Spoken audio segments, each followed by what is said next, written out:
Sir আজকে প্রথমে যে বিষয়টা বলেছেন মন খারাপ, আসলেই আমার যখন 25 বছর বয়স ছিল 2011 সালে, তখন আমি আমার বাবা একটা রোড অ্যাক্সিডেন্টে সকালে ফজরের নামাজ পড়ে আসছিলেন, একটা ট্রাক অ্যাক্সিডেন্টে ওখানে স্পট ডেড হয়ে যান। তো ওটার কিছুদিন পর থেকেই আমার আসলে হাই প্রেশার দেখা দিয়েছিল।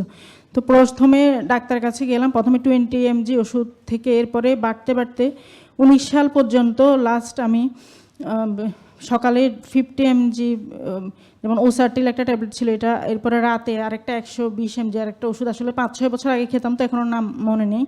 তো এই ওষুধটা খেতাম, এর সাথে আরও অনেকগুলো হার্টের সমস্যা দেখা দিয়েছিল, হার্টবিট বেশি ছিল, এবং ডাক্তারের কাছে গেলে প্রতিবার ডাক্তারের ভিজিট, আবার বিভিন্ন টেস্ট, ইকো করতে হতো, ইসিজি, এ ধরনের। একবার একটা ইকোর একটা টেস্ট এসেছিল, আমার হার্টের উপর একটা আবরণের মতো দেখা যাচ্ছিল, তো ওজন হয়ে গিয়েছিল 80 কেজি।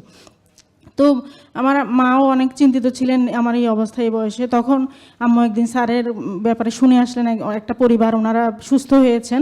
তো তখন স্যারের নামটা আমাকে ইউটিউবে সার্চ করে যে এটা শুনে এইভাবে মানার জন্য বললেন। তো তখন 19 সালের লাস্টের দিকে আমি এটা মানা শুরু করি, এবং কিছুদিন পরে আল্লাহর রহমতে আমার 4 মাসের মধ্যেই মানে 80 কেজি ওজন থেকে 60 কেজি ওজন, 20 কেজি ওজন কমে যায় আলহামদুলিল্লাহ। তো এরপরে আমি 1 মাসের মধ্যে প্রেশারের সব ওষুধ ছেড়ে দিই, এবং আমি আসলে এই কথাগুলো যখনই কোনো ডাক্তারের সাথে দেখা হয়, এমনি কোনো রুগী নিয়ে গেলে বা এমনি আত্মীয় স্বজন বা ডাক্তারদেরকেও বলি, তো তখন প্রথমে ডাক্তারটা একটু মানে প্রথমে শুনলে একটু ইয়ে করেন, অ্যাভয়েড করতে চান, কিন্তু পরে যখন বলে যে আমি এভাবে সুস্থ হয়েছি, তখন আসলে ওনারা চুপ করে থাকেন।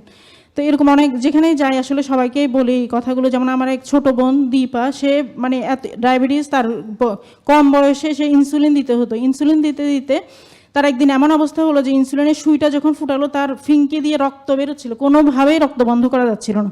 তো ওইটার পরের দিন থেকে সে ইনসুলিন বন্ধ করে স্যারকে ফলো করা শুরু করে, এবং সে আজকে 4-5 বছর ওষুধ ছাড়া, ইনসুলিন ছাড়া সুস্থ আছে।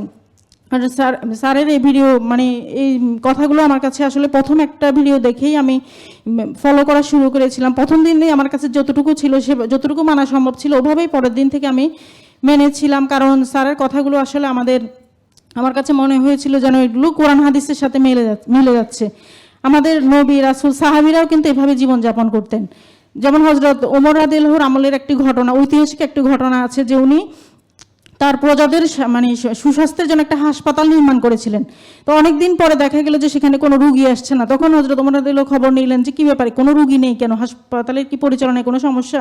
তখন তারা মানে যারা পরিচালনা করতেন তারা দুটি কথা বলেছিলেন যে হে আমিরুল মুমিনিন, আপনার শাসনকালে সবাই কোরআন সুন্নাহ মেনে চলে এবং সে অনুযায়ী তারা জীবনযাপন করে, তারা পরিমিত আহার করে।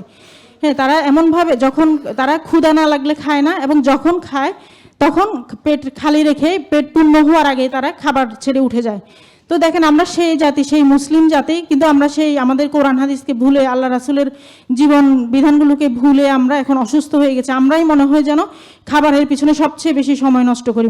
ফেসবুকে একটা পড়েছিলাম একবার যে মানে এক এক দেশের নারীরা রান্নাঘরে কতক্ষণ সময় ব্যয় করে।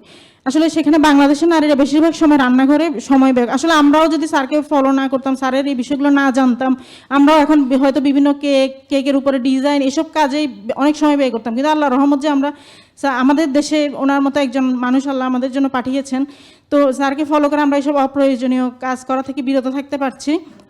তো আল্লাহর শুকরিয়া আদায় করছি। আমরা আসলে এই জিনিসগুলো জানতাম সবসময়, সকালে ঘুম থেকে ওঠা ভালো, এবং আমরা ছোটোবেলায় যে আমরা বাচ্চারা কায়দা শেষ করে আম পাড়া নেই। হ্যাঁ, আম পাড়ার প্রথম সূরা নাবাতেই আল্লাহ রাব্বুল আলামিন বলেছেন যে আমি ঘুমকে করেছি শান্তির বাহন, রাতকে করেছি আবরণ, এবং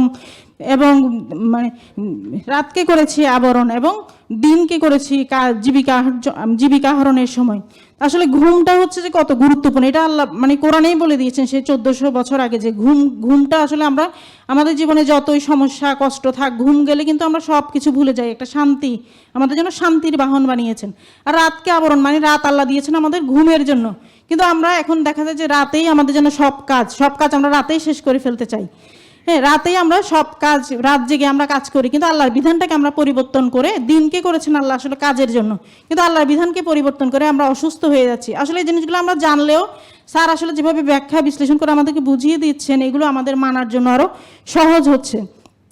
তো আমি এই বিষয়টাই বলতে চাইছিলাম যে আমি আসলে কিভাবে অসুস্থ হয়েছিলাম, আর আসলে আমার এতদিনে কি অবস্থা হতো। আমি সেই 19 সালে আমার যে লাস্ট গিয়েছিলাম ডাক্তারের কাছে, অনেকগুলো ওষুধ ছিল, হার্টবিটের ওষুধ, হার্টের ওষুধ, প্রেশারের ওষুধ। এতদিনে তো আমার ডায়াবেটিস থাকতো, আমার হার্টের অনেক সমস্যা থাকতো।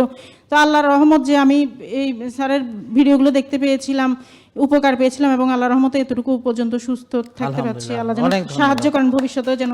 আর একটা বিষয় বলতে যাচ্ছি আমি, যে আসলে স্যারের আমি একটা স্কুলে শিক্ষকতা করেছি, আবার কিছুদিন একটা মাদ্রাসায় শিক্ষকতা করেছিলাম। তো আমি আসলে ওই চাকরিগুলো আমি ছেড়ে দিয়েছিলাম, কিন্তু আমার আসলে স্যারের লাইফস্টাইলটা মানার জন্য আমার মনে হয় যে স্যারের কোনো প্রতিষ্ঠানে যদি আমি চাকরি করতে পারতাম, মানে স্যার তার স্টাফদের জন্য খাবারের এটা রাখে বা ওনার কথাগুলো সবসময় শুনে যায়।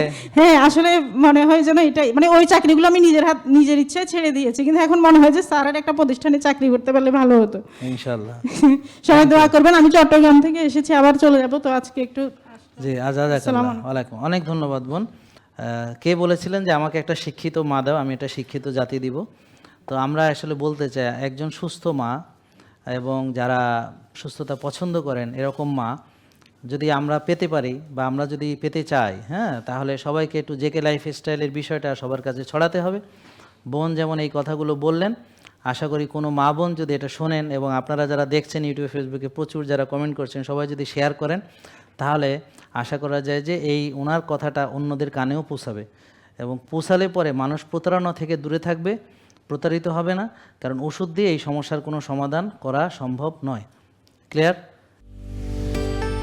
জেকে লাইফস্টাইল, ওষুধ মুক্ত সুস্থ জীবন।